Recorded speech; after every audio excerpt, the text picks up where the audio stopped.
को सब्सक्राइब और लाइक कर दें ताकि अपडेटेड वीडियो आपको मिलता रहे। आज का हमारा टॉपिक है सिंधु घाटी सभ्यता।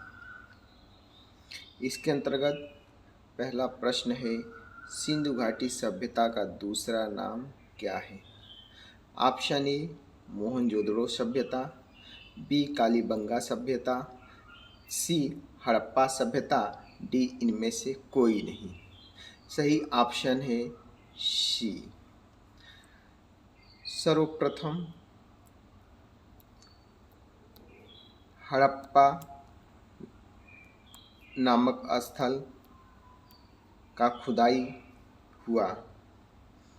सर्वप्रथम हड़प्पा स्थल की खुदाई होने के कारण इस सभ्यता का दूसरा नाम हड़प्पा सभ्यता पड़ा। चलते हैं अगले प्रश्न की ओर। अगला प्रश्न है, हड़प्पा सभ्यता की खोज किसने की? Option A Rakhaldas Banerji, option B D Kosambi, option C Dayaram Sahni, option D इनमें से कोई नहीं। सही ऑप्शन है दयाराम साहनी। दयाराम साहनी द्वारा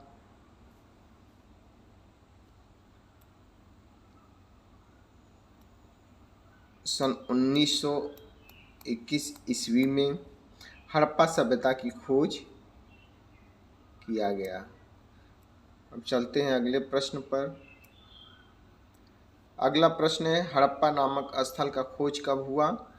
option A 1918, option B 1919, option C 1920, option D 1921। सही ऑप्शन है 1921।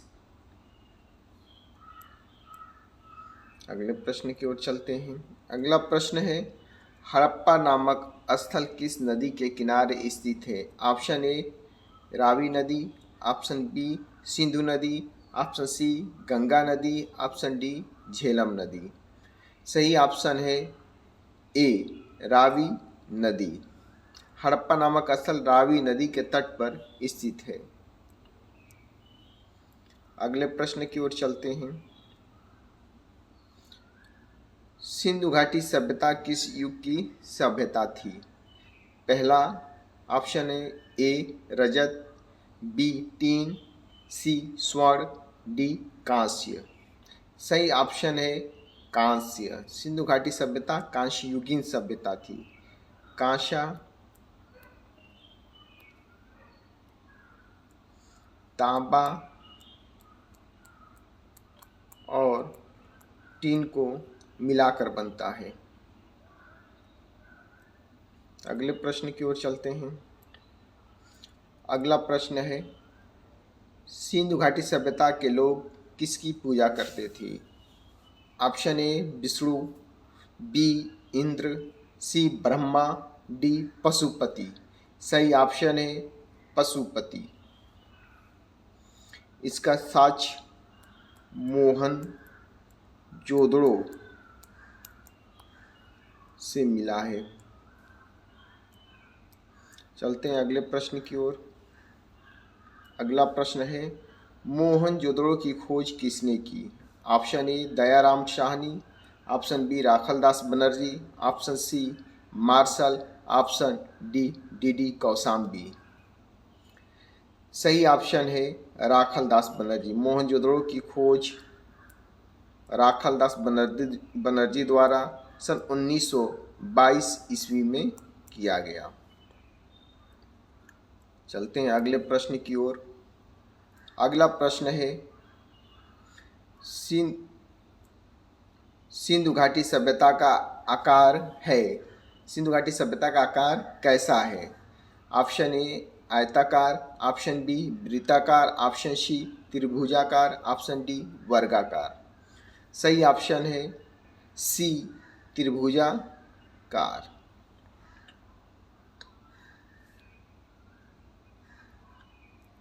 अगले प्रश्न की ओर चलते हैं। सिंधु स्थल किस स्थल को सिंधु का बाग कहते हैं? Option A Harappa, option B Lothal, option C Chanhudaro, option D Mohenjodaro.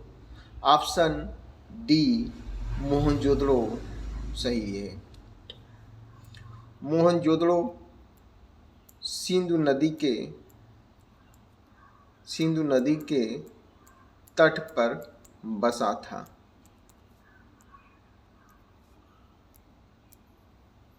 चलते हैं अगले प्रश्न की ओर। अगला प्रश्न है, सिंधु सभ्यता की जुड़वा राजधानियां कहा जाता था। ऑप्शन ए हड़प्पा और चन्हुदड़ो को, ऑप्शन बी हड़प्पा और मोहनजोदड़ो को, सी हड़प्पा और आलमगीरपुर को, ऑप्शन डी इनमें से कोई नहीं। सही ऑप्शन है ऑप्शन बी, मोहनजोदड़ो और हड़प्पा को सिंधु घाटी सभ्यता की संयुक्त राजधानियां कहा गया, यानी जुड़वा राजधानी इसको कहा गया है। अगले प्रश्न पर चलते हैं। अगला प्रश्न है, स्नानागार एवं अन्नागार कहाँ से मिला है। Option E Mohenjodaro, B Kalibangan, C Lothal, D Banawali. सही ऑप्शन है मोहनजोदड़ो। स्नानागार की बात करें यानी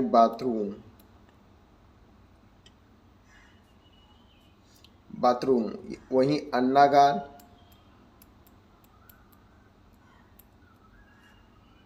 में अनाज रखा जाता था। ये सभी मोहनजोदड़ो नामक स्थल से मिला है। इसी के साथ अगले प्रश्न पर चलते हैं, देखते हैं अगला प्रश्न क्या है। अगला प्रश्न है, सिंधु घाटी सभ्यता के किस स्थल का भवन या मकान कच्चे ईंट के बने थे। Option A Banawali, option B Chanhudaro, option C Alamgirpur, option D Kalibangan. सही ऑप्शन है कालीबंगा। सिंधु घाटी सभ्यता के अधिकांश भवन पक्के ईंट के बने थे, लेकिन कालीबंगा के मकान कच्चे ईंटों के बने हुए थे। ईंट की साइज की बात कर लें 1:2:4 में था। ईंट की साइज 1:2:4 था। अगले प्रश्न की ओर चलते हैं। अगला प्रश्न है, किस स्थल का अर्थ होता है काले रंग की चूड़ियाँ। आप इस प्रश्न को विकल्प से पकड़ सकते हैं। ऑप्शन ए है Dholavira, option B Daimabad, option C Kalibangan, option D Manda. सही ऑप्शन है कालीबंगा। कालीबंगा का अर्थ होता है काले रंग की चूड़ियाँ। ये भारत के राजस्थान राज्य में स्थित है। चलते हैं अगले प्रश्न की ओर। अगला प्रश्न है, सिंधु घाटी सभ्यता के सबसे उत्तरी स्थल कौन सा है। Option A Daimabad, option B Alamgirpur, option C Sutkagen Dor, option D Manda. सही ऑप्शन है डी मांडा। आप इसको विस्तार से यहाँ देख लेंगे। उत्तर में मांडा, वहीं दक्षिण में दैमाबाद,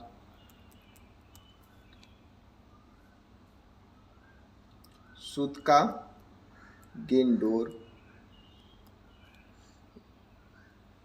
पश्चिम में आपको मिलेगा आलमगीरपुर।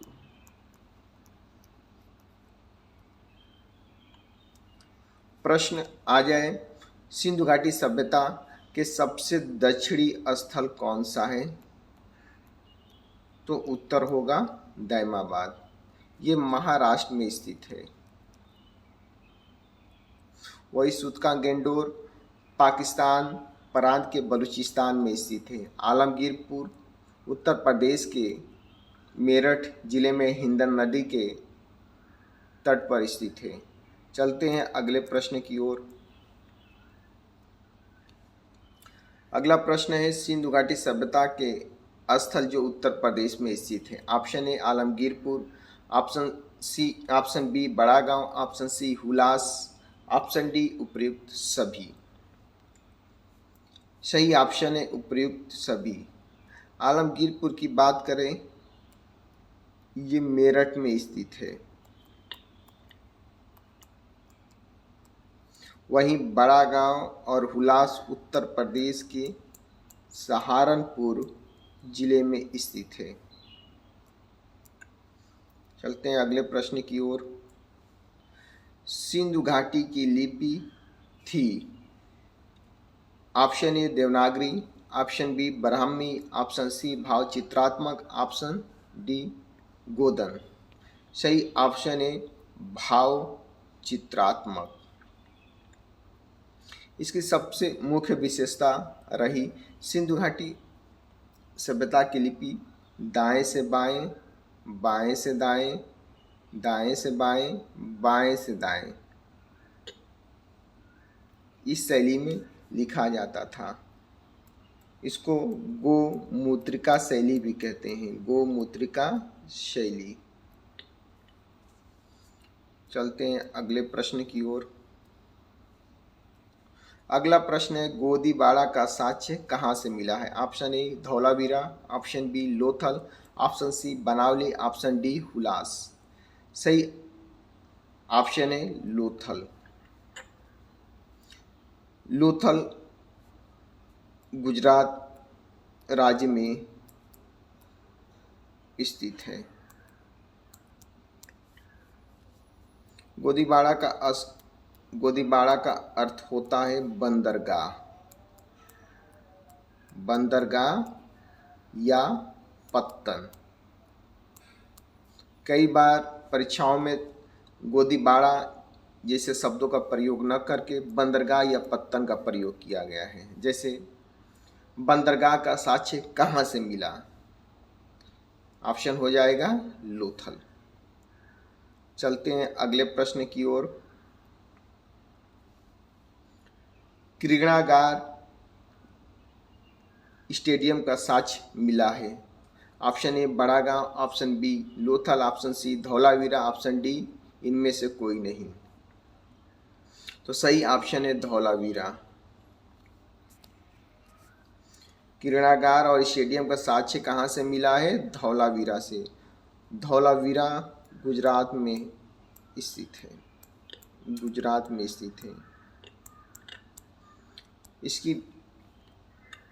इसकी विशेषता है, मुख्य विशेषता हड़प्पा सभ्यता के सभी नगर 2 भागों में बटे हुए थे, लेकिन धौलावीरा के नगर 3 भागों में बटे हुए हैं।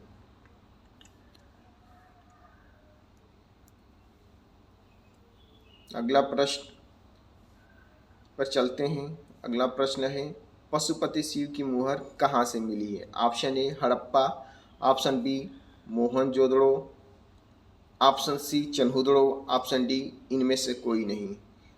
सही ऑप्शन है मोहनजोदड़ो। पशुपति शिव की मुहर मोहनजोदड़ो से मिला है। मोहनजोदड़ो की खोज राखल दास बनर्जी द्वारा सन 1922 ईस्वी में किया गया। इस टॉपिक का अंतिम प्रश्न है स्वास्तिक का साक्ष्य मिला है, यानी स्वास्तिक का साक्ष्य कहाँ से मिला है। Option A Mohenjodaro, option B Sutkagen Dor, option C Lothal, option D Dholavira. सही ऑप्शन है मोहनजोदड़ो। स्वास्तिक क्या होता है इसको देखेंगे।